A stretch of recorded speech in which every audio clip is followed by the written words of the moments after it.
Hi, welcome to Wetpixel Live. My name is Adam Hanlon, and I'd like to thank our sponsor for this episode, which is Critters at Lembe Resort.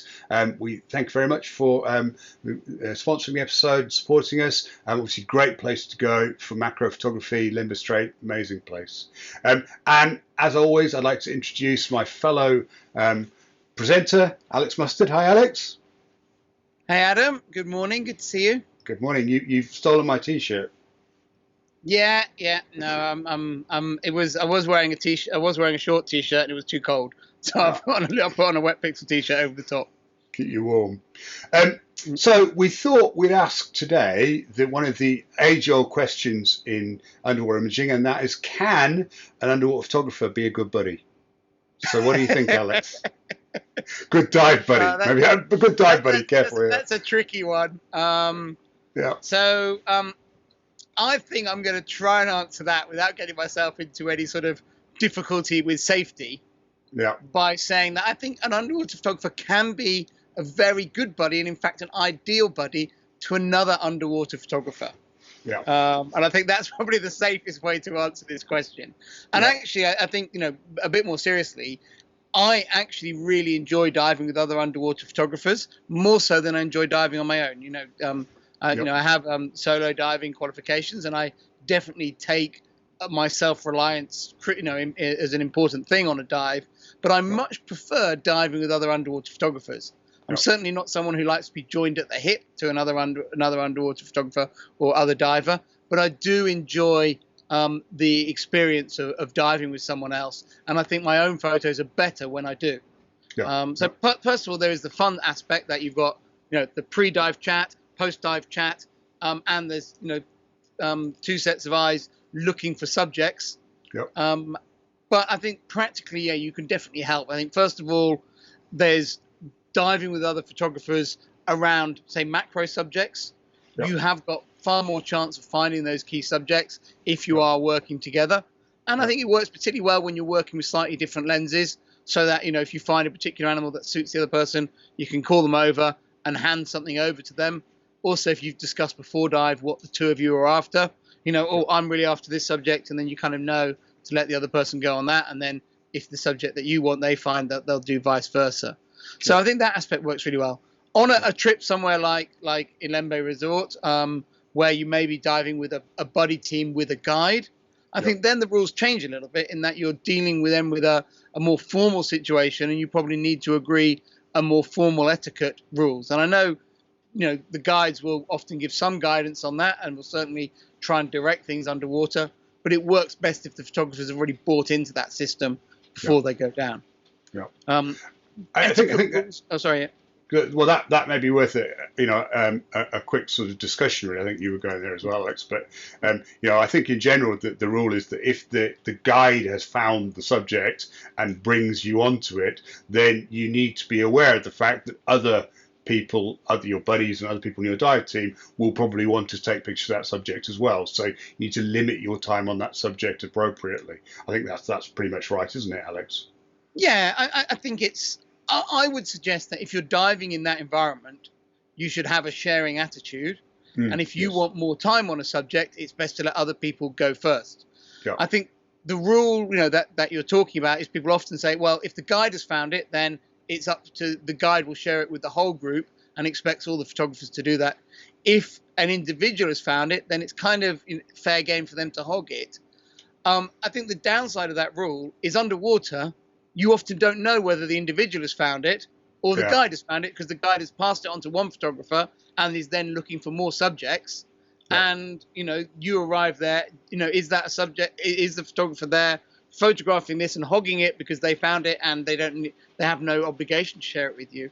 Yeah. Or are they just hogging it because they're a subject hog? So I would suggest that the best approach is to share all the subjects on those dives and benefit from all the group searching. I know that can be difficult if you are a very good spotter. You're diving with a guide who's a good spotter and the other person doesn't ever find anything. But over time, it generally evens itself out. Yeah, and I think sorry.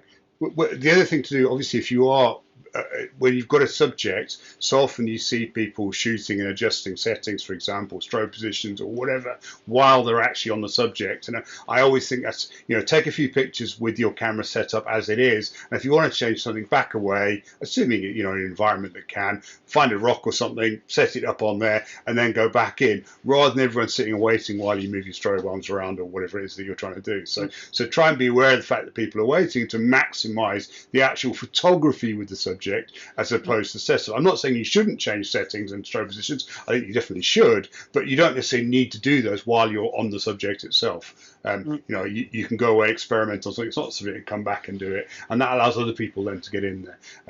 I think often you see people spending time adjusting settings and so on and so forth whilst on the subject. I even to the extent that I tend not to review images. I tend to back away, review the image while someone else takes pictures, because while I'm looking at the screen, it's not really a big issue. So yeah, absolutely. And also while you're waiting, that's the time to look at the subject, look at what the other person's doing, maybe adopt some of the ideas they're trying. Sure. Yeah, or go, I can clearly see that's not working because that big rock is blocking your strobe, and you're completely unaware of that. I'm not going to make that mistake. As for example. So I think there's a lot you can do while you are waiting to actually improve your photography when you get the chance. And definitely, getting lighting, getting settings all zoned in beforehand is a really sensible thing to do. In terms of wide angle, I think there's also a lot that can benefit from photographers diving together. And I think here, particularly modeling for each other in shots can really transform possibilities. Someone's shooting a nice wide angle shot, you cruise in and, see if they want a model. I think they can I would say 8 times out of 10, they'll be thrilled about it. And you'll really transform their pictures. And I know that, I appear in the background of lots of my people on my workshops pictures by seeing that they're doing something, seeing it looks pretty good, and realizing, okay, what they're really lacking is there's something in the background, and providing that background. And usually after you've been generous like that, the person who's taking the picture will go, well, do you want to take over this great subject? And I'll swim to where you are and do a bit of posing. And I think that can really transform people's photographic opportunities. Yeah, I think absolutely. The thing with wide angle that obviously you always need to be aware of, and we're sort of, as photographers, I guess we're fairly intrinsically aware of it, but be aware that a lot of the time wide angle lenses are very wide. So ultimately, if you're or parts of you are in front of the line of the dome port of the guy, the person that's shooting, some part of you will probably be in the frame, and that can be very frustrating, I think. So be aware that when someone's shooting with a wide angle lens, it is very wide, and try and stay out of shot unless you are, as you say, volunteering to go next to the model or otherwise getting involved with the picture itself. I know that there are lots of examples of fantastic photos that haven't worked out because there's a dangling fin or I find you get caught out by that. If you ever shoot wide angle macro on a muck diving trip, everyone is so used to not having to think about it that even photographers get in the way of your shots the whole time. And actually, I had another incident when I was photographing at Ras Mohammed, and I was using my optical corrector port, which has got a flat glass front. And Italian photographer Pedro Cremoni, who wasn't on my trip but was diving at Ras Mohammed at the same time, was swimming past. I didn't know who it was at the time. And I was photographing this school of fish. And he was hanging in my shot. And I was just like, I could understand if you were a normal diver that you wouldn't maybe move out the way. But as another underwater photographer, you can see I've got a great position here. You're not shooting. You're just in my way. And after and later on, I sort of emailed him and go, look, here you are underwater. Why were you hanging around like this? And he was like, I thought you were shooting macro because I could see you had a flat port. And I was like, okay, that does kind of explain why you didn't think you had to get out of the way, just out of politeness. So, being aware of what other people are doing, giving them space to do their shots and, helping them out when you get the chance. I think that's the key thing with wide angle is, is giving people the space and being aware that your bubbles can be really annoying. Yes. I think then we move on to sort of buddy teams in big animal encounters. And the key thing there is to follow the rules of the operator. They will have experienced this lots of times before, and they will be aware of what behavior ruins it for everyone.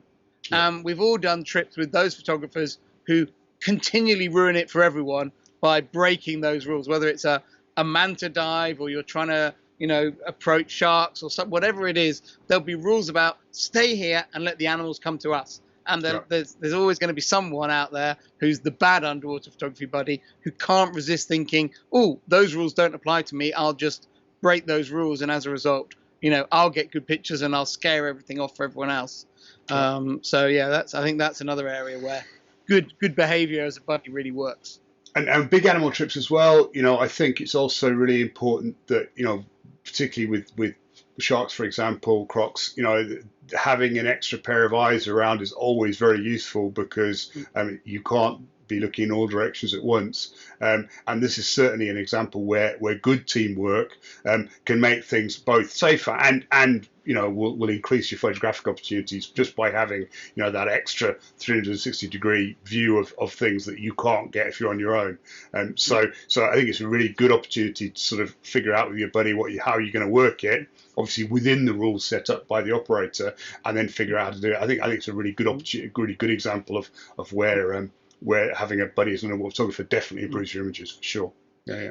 So I think that the buddy system, though, for photographers who go diving with regular divers, is something that I think photographers need to be very honest and open about before dives. Yep. Normal divers, when they go down, they put a lot of effort into looking after each other.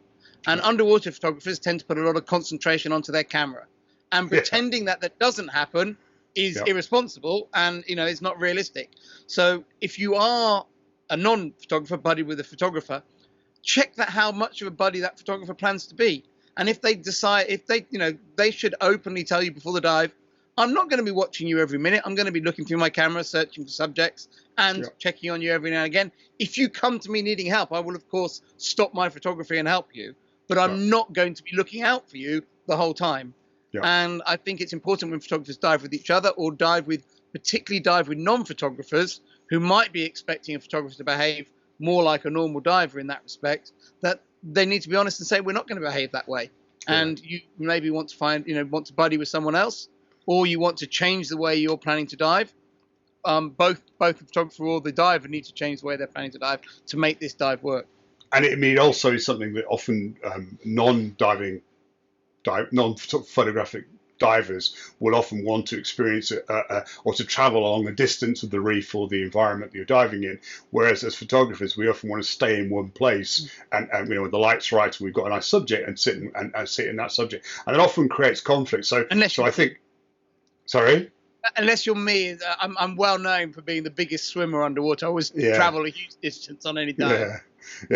But generally, I think this again causes conflict between divers and photographer and non-photographer divers, and so it's worth being honest and upfront about that front and saying, look, I'm likely to be moving slowly and staying in one place and taking pictures of one thing for quite a majority of this dive. Is that going to be a problem? And for some people, it's not. Some people are very happy sitting and watching the reef and seeing what's going on in the reef, sort of on a macro scale, and they're quite happy doing it. Other people aren't, and you need to be again, honest and say that that's the way that's what you want to do. And otherwise, you do get caught between these two.